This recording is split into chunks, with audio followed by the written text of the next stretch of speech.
10 సంవత్సరాలని గొప్పగా పరిపాలించిన దేశానికే ఆదర్శం లేనటువంటి గొప్ప గొప్ప మాటలు చెప్తున్నాడు కేసీఆర్కు ధనిక రాష్ట్రాన్ని కేసీఆర్ గారికి అప్పచెప్తే ధనిక రాష్ట్రాన్ని ఆనాడు 64,000 కోట్ల రూపాయలు ఉంటే 21 మంది ముఖ్యమంత్రిని పరిపాలన చేస్తే 64 సంవత్సరాలు ఎన్నో ప్రాజెక్టులు కట్టిన నాగార్జున సాగర్ అనే స్టేషన్ చాలా కట్టింది.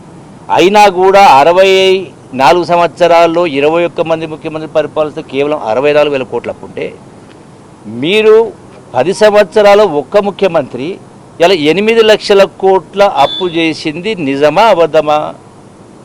మరి అబద్ధమైతే ఇలా ఈ ప్రభుత్వం రేవంత్ రెడ్డి గారి నాయకత్వాన నెలకు 6,000 కోట్ల రూపాయల పైచిలకు ఎందుకు కంతులు వడ్డీ అసలు కట్టాల్సి వస్తూ ఉంది?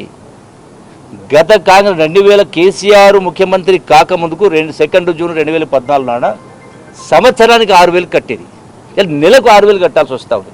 ఇది వాస్తవం కాదా కేసీఆర్ గారు?